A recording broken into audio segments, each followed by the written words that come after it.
Studio me të tjera zhvillime një ngjarje rënd kriminale është zbardhur nga policia e Lezhës në fshatin Fush Pavurras në Kurbin, ku një 85 vjeçare dyshohet se është vrarë nga vajza e saj. Referuar hetimeve shtetasie me iniciale DSH, 85 vjeç ka humbur jetën me datë 30/4/2026 sipas goditjeve me mjet prerëstik, ndërkohë që fillimisht rasti është raportuar si vdekje natyrale dhe nuk është njoftuar policia.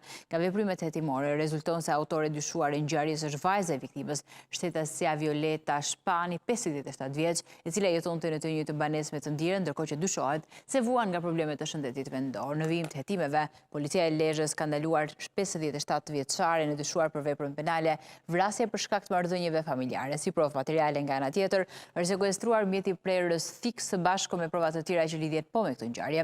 Gjithashtu materialet procedurale janë referuar në gjendje të lirë dhe me shtetasen Allë me detyrë mjeke për veprën penale, shpërdorim detyre pasi dyshohet se ka plotësuar aktin e vdekjes duke cilësuar si vdekje natyrale dhe pa njoftuar organet e rendit. Në drejtimin e prokurorisë vijojnë hetimet për dokumentimin e plotë të rrethanave të kësaj ngjarje të rëndë.